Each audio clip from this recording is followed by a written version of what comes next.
All right. Hello, my friends. It's good to see you. Welcome.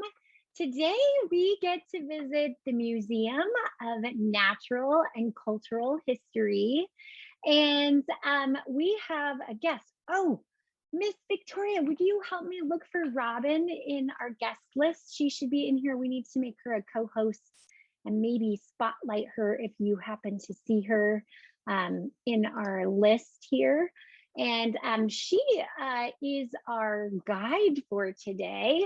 And she is an expert on all things awesome about this museum. So we're looking forward to having her join us. And so, just a quick reminder about a couple of things. Remember, on Wednesdays in the morning at 10 a.m., we have the Makerspace Club that you can join and participate in all kinds of fun hands on activities. And there is also on Thursdays, tomorrow at 3 p.m., you can join us for Book Love. And that's a place for us to just come share your latest read or your favorite book that you have. And we can leave with a list of great books. We also just go off on tangents and talk about other fun things and do some other activities that just are spur of the moment. So hopefully you can join us on Thursdays. That's tomorrow at 3 p.m. And you can find the link to that. So all things, if you forget and don't know where to find things, I'll show you really quick before we get started on the library website where you can find most of the links that I share with you in different ways. Oh, Robin, Miss Robin is here. There she is. Thank you for joining us. Glad you could make it. Everybody give Miss Robin a wave.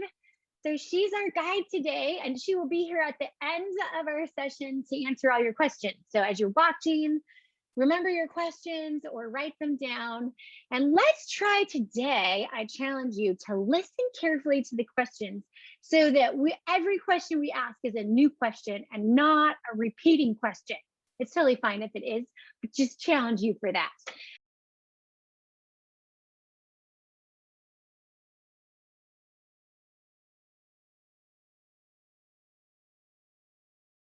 Welcome, 4J. We are at the Museum of Natural and Cultural History. Okay, so we are inside with Miss Robin, and she's gonna show us, give us a little tour so that you can see all the fun exhibits that you could see in person when you come. So let's get started.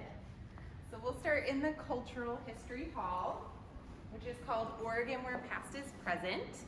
And this focuses on the cultural history of Oregon from time immemorial.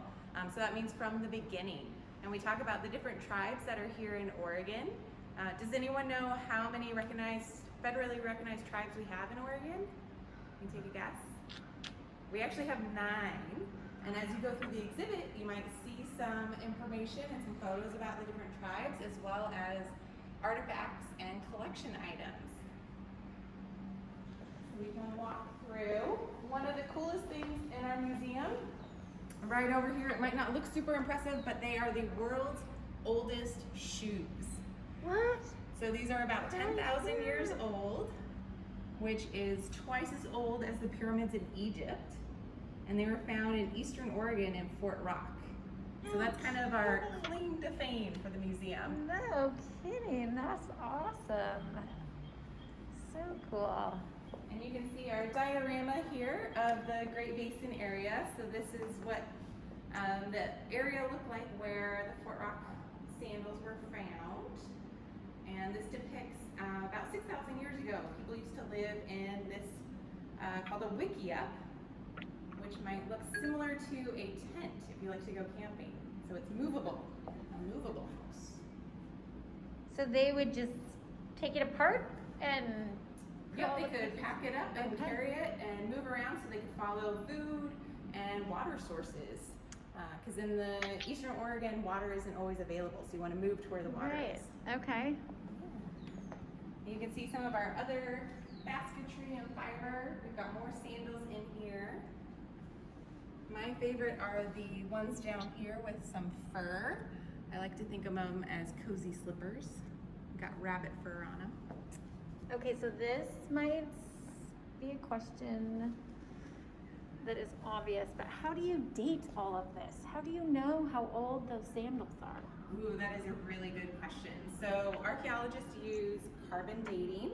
So you actually take a little piece of the material and you can figure out the age of it by breaking down how much carbon is still in it. So everything has carbon and it breaks down over time, and you can date things that way. Fascinating. And here we show a diorama of the Columbia Plateau, which is the Columbia River flowing just north of Oregon. And fishing and salmon were a big part of the Columbia Plateau resources and still are today. Lots of fishing going on there. Very cool. More of our collection pieces. These are awesome. So how did these get discovered? Like, were they buried somewhere? Because, I mean, this is like a really good shaped basket. Good question. Yeah, so some of the artifacts that we have are found in dig sites, either by our archaeologists and our researchers or by others, and then they're given to the museum.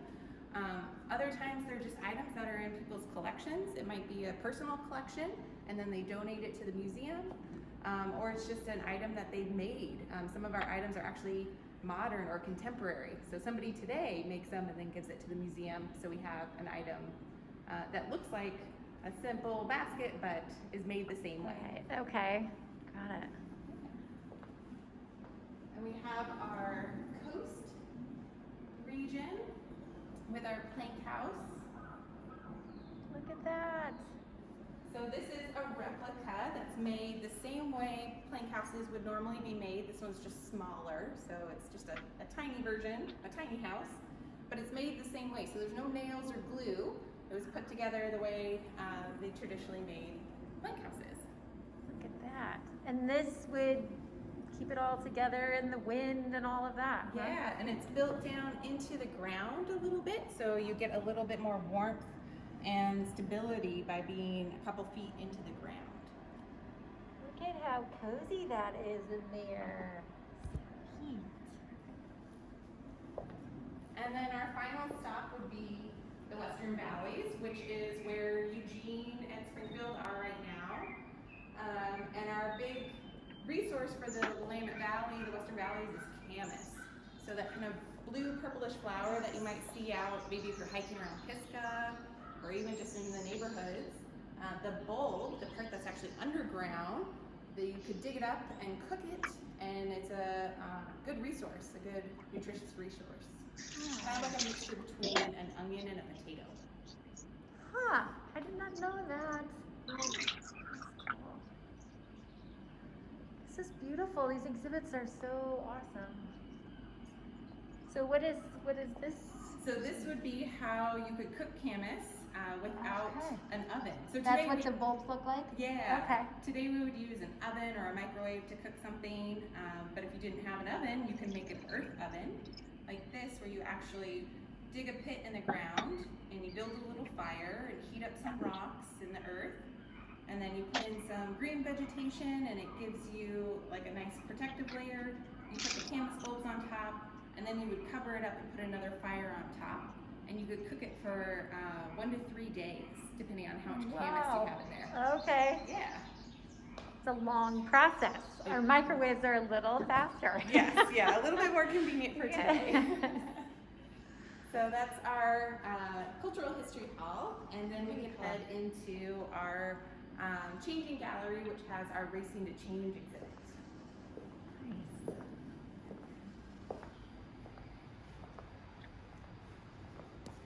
So this exhibit will be here at least through October, and it focuses on the civil rights years, which are the 1960s and 1970s, and focuses on what life was like for people in Eugene and Springfield, as well as students at the University of Oregon. Yay, this is great information. And we're excited, we now have this exhibit fully online as well. So if you're curious and you want to read more about this information, it's all on the website, and you can... I'll make sure to link to that, yeah, folks, so you can see that. We've got some items that were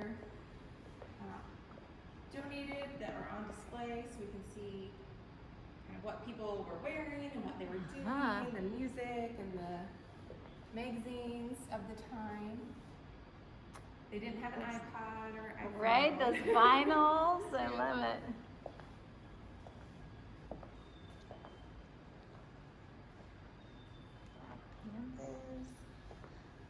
This is all very cool history. Important for our generation to know about. Thank you, this is great. And then it's an ongoing thing. It's not just something that happened in the 1960s and 70s, but it still continues today. We have some student demands from the 1960s, and then in 2015 we had very similar demands from U of O students. So we like to kind of compare and contrast what were people working for and fighting for in the 1960s. What are we still fighting for today? Wow, great.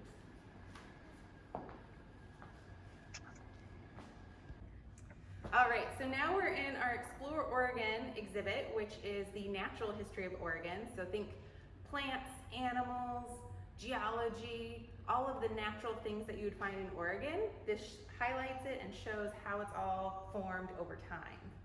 This map is probably one of the coolest things that we have in the exhibit. This shows plants and animals that have been found here in Oregon. Their fossils have been found. And then the artist Ray Troll has drawn what he thinks those plants and animals might have looked like and put them on the map where the fossils were found.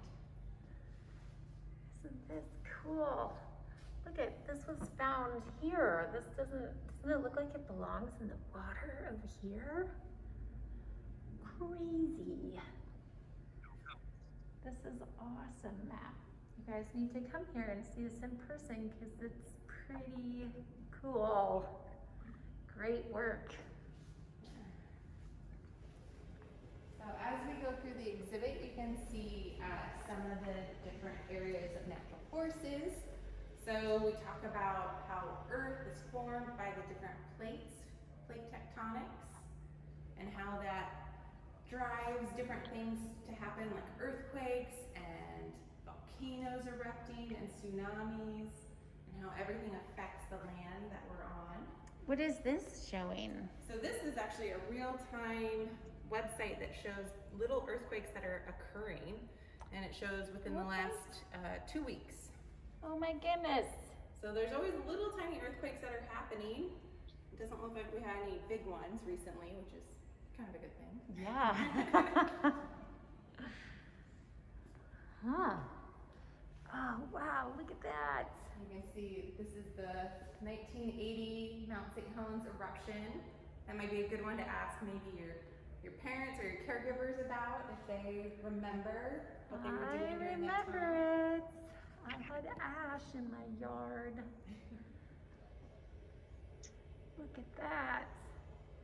Look at that car, totally buried. Wow. So volcanoes have a big impact on the land, and one of them helped form Crater Lake, which is Oregon's national park, our only national park. But Crater Lake used to be Mount Mazama, and it had a big eruption about 7,700 years ago, and then it imploded, so it blew its top off and then fell into itself, and that created Crater Lake. And this is what's left of the mountain, the Yeah, island? so we've got Wizard Island in the middle there, like a little tiny peak in the middle. You can see the images here of what happened during that eruption. And we can look at the geology to know what happened, but we can also listen to oral histories because there were people here during that time when it erupted. I love oral histories. That is awesome. This is really a beautiful display. And have we had a tsunami here in Oregon? We have. So the last big tsunami that was about 300 years ago. And again, we can know that by the geology, by looking at the ground, but we can also find out from other written histories from Japan. So the last tsunami that hit here actually started in Japan, or started here and then hit Japan as a tsunami as well. So they have record of a tsunami happening in the 1700s that actually originated off Oregon's coast. Whoa, that's amazing. Look at what it did to that track there. And wow, look at this. Cool megafauna. So this, a lot of people think it's a scary animal, or maybe it's a dinosaur. It's not a dinosaur. Does anyone know what it is? Any guesses? Oh, its face kind of looks sloth-like. Yes, it is our giant ground sloth. So like sloths today, but much bigger. And instead of hanging from the trees, it roamed around and it would eat plants. And would use those big claws to help either protect itself or grab leaves off of the plants.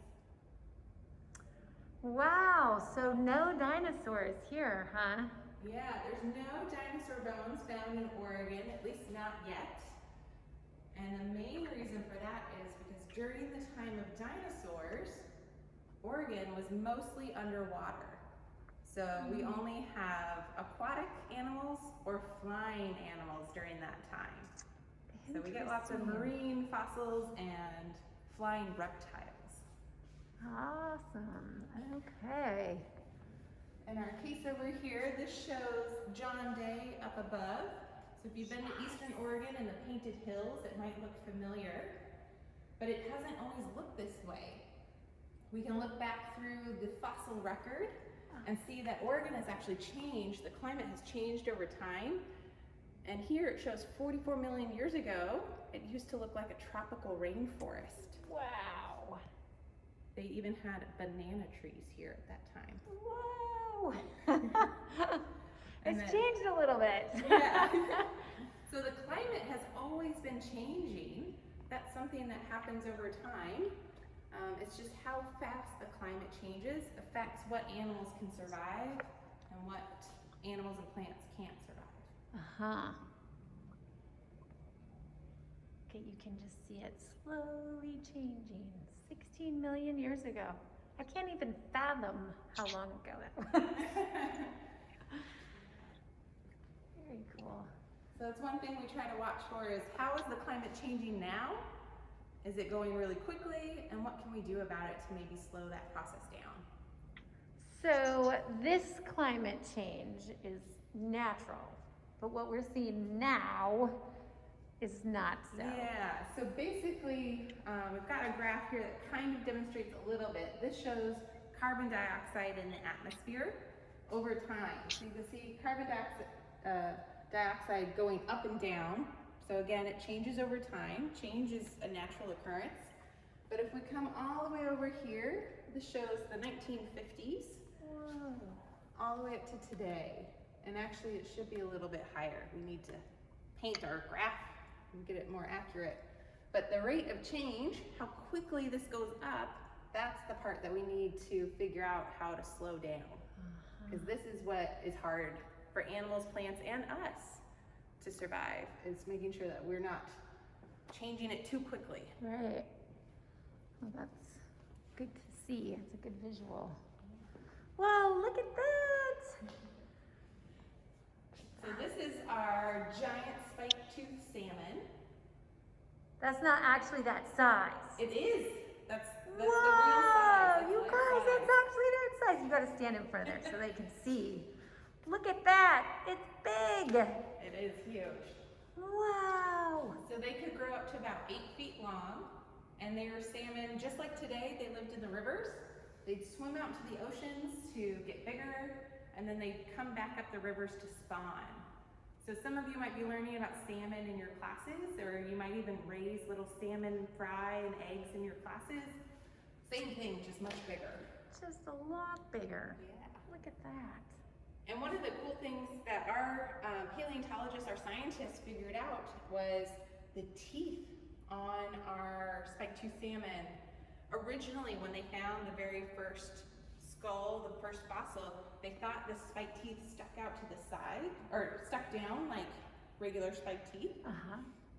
And then right after we put this exhibit together, they went out and they found more fossils, and they figured out they actually point out to the side. How kidding. So the teeth stick out to the side instead of pointing down.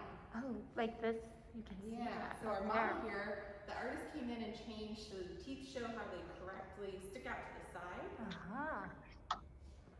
But when we first painted the mural, you can see they're pointed down. So like a weapon more than or protection? Or? That's what we're not sure. So our paleontologists are still trying to figure out why point out to the side. So maybe it's protection, you can fight off predators, or maybe it's used for mating or preparing the gravel area when they lay their eggs. They can push out the gravel and create a little spot for the eggs. Not sure. So it's one of those things scientists are still trying to figure it out. Just don't know. Yeah. Do we know what they ate? I'm wondering, like, could they have used it to They were filter feeders, so they eat tiny little plankton. Not necessary. Exactly. So it's like scratching your head. What is that for? We've got our. And look at this is what it looks like here. Yeah. It's not very. They still have the red. Look at they still have the. Yeah, they get their little hook nose. We've got our salmon life cycle here that you can see everything that they go through when they start out as an egg. And they go all the way around, get bigger, go out to the ocean, and then come back to spawn or reproduce. Make a long journey back, and then they say goodbye.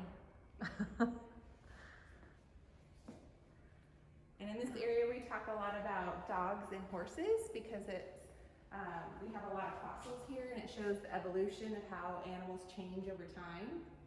And we can go back and see what dogs used to look like. And they have different fossils showing bone crushers. They have really sharp teeth and powerful jaws, so they could, they're big carnivores. So are these like in the same family as wolves? Yes, yeah, so similar. So our wolves would be right here. That's where we find wolves today. And then you can kind of trace them back. They're linked, they have common ancestors to these other dogs. Wow. And then horses are the same, but horses actually started out much smaller, and they had different toes and different teeth. So they started out really small, and eventually they evolved to get bigger, and they have hooves. And the hooves help them to run on hard ground, rather than if you had toes, it's easier to run through the forest. So depending on where the environment that you're in, there's different advantages to having toes versus hooves. Right.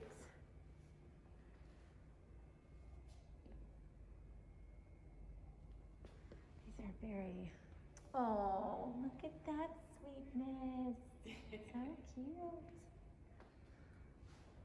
Wonderful. And we've got kind of our last big case of the exhibit. Wow, look at that. Which shows our Smilodon, or our saber-toothed cat. It was called a Smilodon? Smilodon, yeah, it's got big teeth, it's got a smile. Yeah. So if you've seen maybe the Ice Age movie, you might have heard them call it a saber-toothed tiger, but they're actually more closely related to a lion. So we call them saber-toothed cats. Oh, wow. So there's a little fun fact for you. And this is the red-tailed hawk, right? The one with the wings spread up there? Yeah, we've got some owls up there. Yeah. Beautiful. A walrus. We have walruses here? Off the coast. That one probably came from our Arctic collection. So we have some specimens from Alaska. Right. Okay. And that's a tortoise shell right there? I believe one's a green sea turtle. Oh, wow. And what is this? I knew you were going to ask me. Brontotherium. Wow. That one is a, oh, I don't have the date on it. See, this is what it looks like. Yeah, so that's a drawing of what it looks like, but it's not a modern animal. You wouldn't find it today.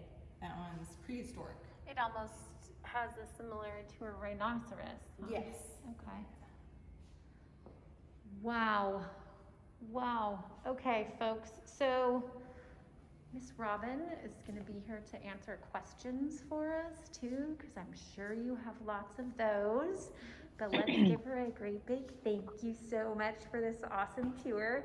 And what can we tell kids about if they want to come? Can you tell us a little bit about when you might be opening? Or? Absolutely. So we are hoping to reopen to the public soon, hopefully in April or May. And it will be open Thursday through Sunday, 11 to 4. And you can purchase tickets either online or if you go to the library, they actually have tickets that you can check out for free from the library to visit us. So there's multiple ways to visit, but we hope you can come and see everything in person. Awesome. Thank you so much. This was fabulous. And we look forward to hearing all of your questions, you guys, because we know you have a lot of them. So thank you so much. Awesome, my friends. Thank you so much for being great listeners. So we have Miss Robin with us now. She's ready to answer your burning questions. Thanks for raising your hand. So let's listen to each other's questions. So if somebody else asks your question, then you don't need to ask it again. And Miss Robin, are you good unmuting yourself? You're good to go? Yeah, I think I'm great. Good. Okay, yeah, we can hear you great. Okay, so let's see, Joaquin, how about you go first? So if you were a prehistoric creature, what would you be? If I could pick my own, or if I could pick what I want to be? Mm-hmm. Ooh, that is a good question. I've never thought about that. I would probably pick probably the camel. We used to have camels here in Oregon, and they have really long necks so they can reach up and grab plants. And I think that would be a really cool adaptation to have. So I'd be cool. Joaquin, I love that question. Thank you for asking it. Very creative question. What's the oldest fossil that you guys have? Ooh, we have actually some fossilized soil or fossilized dirt that's millions of years old. That's crazy. Yeah, it's really, really old, and it just looks like a big clump of dirt, but it's really hard, so it's fossilized. It's crazy and funny and stupid. How about Alex? Do you have a gallery? Yeah, so the museum has two main galleries, the Cultural History Hall and the Natural History Hall. How did the tuna fish get that long? Yeah, that's a good question. So how did the fish get so long? That is just the normal size for a spike-toothed salmon. They could grow up to 8 to 10 feet long. And you can think about it, they were kind of like whales, the size of whales, but they were fish. And they were just that big. How old were those shoes you showed us earlier? Yeah, so the world's oldest shoes are about 10,000 years old. So they're pretty old. And we have a few of them in our collections that were found in Eastern Oregon. So they're found kind of on the drier side of the state where things preserve or where they hold up a lot better. If we were to have those types of sandals here, maybe in Eugene, it might be too rainy and too wet for them to be preserved or stay for so long. But in Eastern Oregon, it's nice and dry, so they were lasting a lot longer over there. What is the newest thing that you got? Ooh, the newest thing.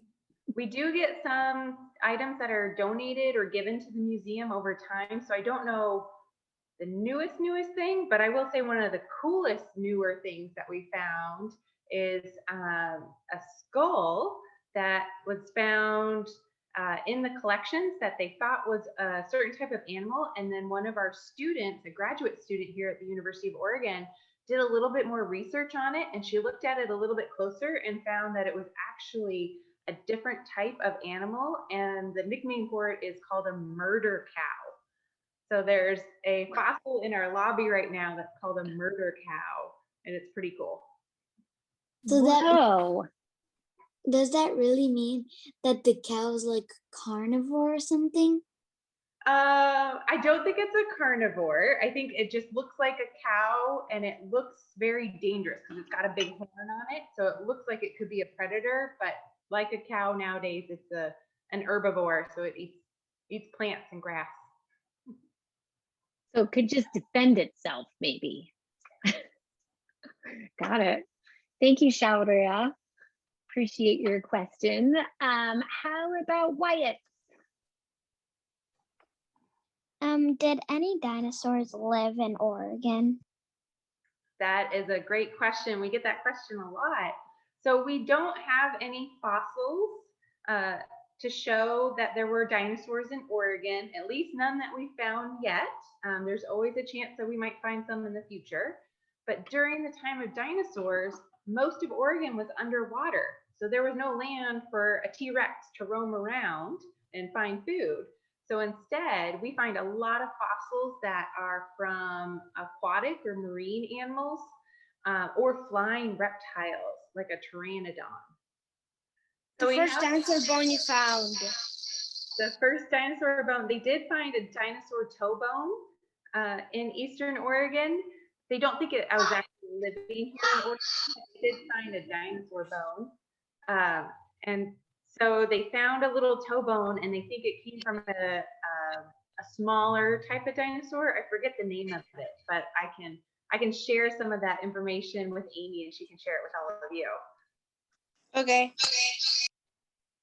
Definitely. Oh, yes. Did you remember your question? Was it Sophie or Sophia? Sophia. Sophia, what's your question? How does time change? Sophia, were you wondering how time changes things? Is that what you were wondering? Yes. Okay. Ooh, okay, that's good. I can do that one. That one's better. So one of the things I keep mentioning fossils, and some of you might know how fossils form, but some of you might not.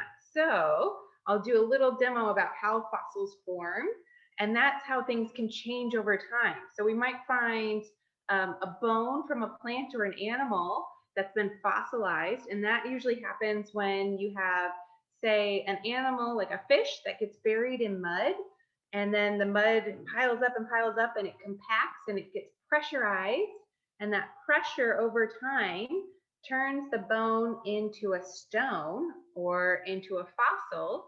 And then later on, somebody might come through and they dig up that bone or that fossil. So that's how we can find really old things buried in the ground, is because it's turned into stone. Awesome. Thank you, Sophia. Thank you for answering all of our hard questions, Miss Robin. That's awesome. Good question. Yeah, right. Well, thank you so much for being here. We really appreciate you sharing your space with us. And you all remember that this place will be opening. You don't have dates for sure, right? But you're hoping mid-May? We're hoping for potentially the end of April or early May. Okay. Awesome. So you can look there. And I don't know if you caught this, but at the very end of the video, Miss Robin shared that at the Eugene Public Library, you can actually check out a ticket that will get you in here for free. And you all have free access to the Eugene Public Library. You just need to go down there and get your card, tell them you're a 4J student, and they'll give you a form to fill out. And you can get a library card. So I really encourage you to take advantage of that and check out a ticket to the museum. And this museum is located on the University of Oregon campus in Eugene. So it's kind of in the proximity of like near the new Hayward Field, just like a few, well, not even a block down from that. So yeah, so if you know where that is, it's not very far. And you can enjoy going to this museum. They have great exhibits. She is also going to share, and I'll put that in our resources. She's going to share a video where we can see the history of Eugene, right? What is the name of that exhibit? I'm just forgetting all of a sudden. The Racing to Change exhibit? Yes, yes, yeah, that exhibit. And then I think you said you had a couple more that we can see. So I'll put those on the resources where this recording will be located, so you can see those there. And we're going to read aloud. Miss Robin, you're welcome to stay if you want, but don't feel like you have to. We are going to read aloud. Thank you so much for being here. It was lovely seeing you. You all give Miss Robin a shout out, a thank you, virtual wave. And thank you so much for being here. So I'm going to read a book to you today called, oh, we gotta turn off my virtual background so we don't have, so you can see everything. So this is called We Are Water Protectors. And you remember at the beginning of our time with Miss Robin, she shared that that museum is located on Kalapuya land. They are Native American group. And she made sure to honor them. And so I thought it might be great, because we were looking at their cultural history, that if we read this book is the Caldecott Award winner for 2021. It is called We Are Water Protectors. It is written by Carol Lindstrom and illustrated by Michaela Goad. And the Caldecott Award goes to the book that is awarded for its awesome illustrations. And the illustrations in this book are really pretty special. And the story is awesome too. Think about how much we get from water. Like, could we live without water? No. Could animals live without water? No. Could plants live without water? No. So water is like vital to our survival and is the key to it. And this talks about how we can protect our water. And so I'm going to read We Are Water Protectors right now. I'm going to make sure you get a good chance to gander at these beautiful pictures, illustrations. We Are Water Protectors, written by Carol Lindstrom and illustrated by Michaela Goad. Water is the first medicine, Nicomas told me. Wow, what do you think she means by water is the first medicine? The first thing that we do when we get an injury is we have to wash it off. When we're sick, oftentimes we need to hydrate and drink lots of water to flush the illness out of our bodies. We come from water. It nourishes us inside our mother's body as it nourishes us here on Mother Earth. Water is sacred, she said.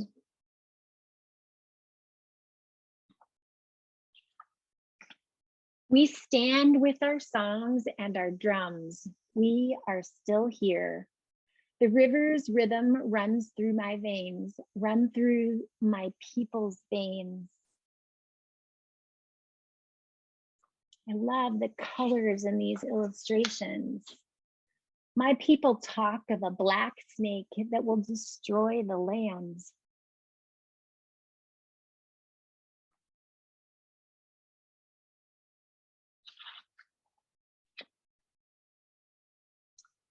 Spoil the water, poison plants and animals, wreck everything in its path.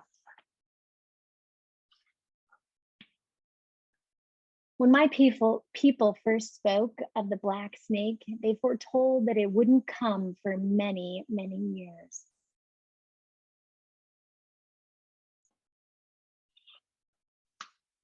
Now the black snake is here. Its venom burns the land, courses through the water, making it unfit to drink.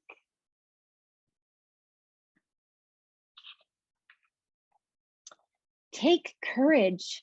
I must keep the black snake away from my village's water. I must rally my people together.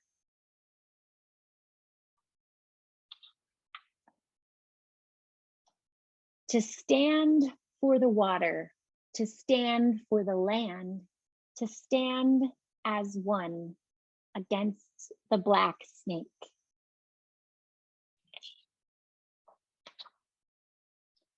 We stand with our songs and our drums. We are still here. It will not be easy.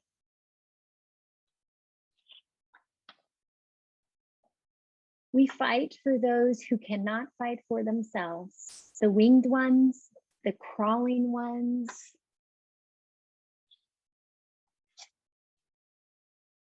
the four-legged, the two-legged, the plants, trees, rivers, lakes.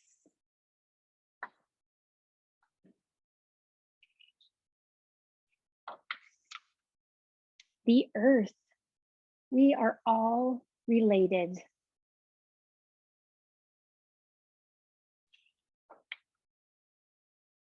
Tears like waterfalls stream down, tracks down my face, tracks down my people's faces.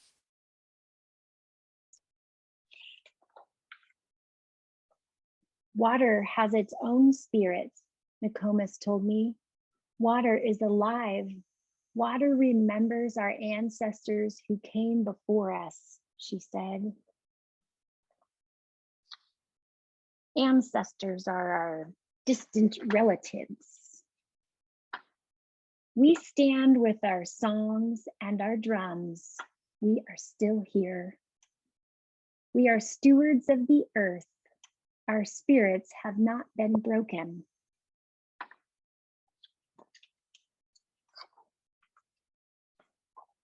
We are water protectors.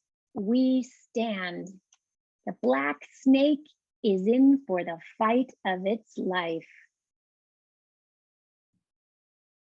I love this picture with all its beautiful color and everybody united, standing together to protect the water.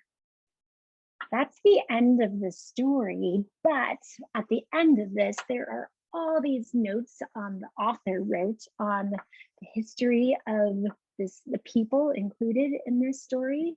There's also a glossary that defines some of the words in this because there are some native words that we're not used to seeing or pronouncing, so they're a little bit tougher. And then the illustrator who won this award with the author also has a note here about water. So pretty cool book.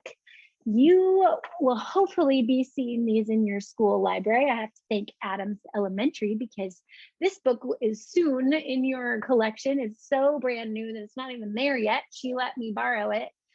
Your library staffer in there said I could borrow it before it's even added to your library because I wanted to share this. So thank you to Adams for letting me borrow that book.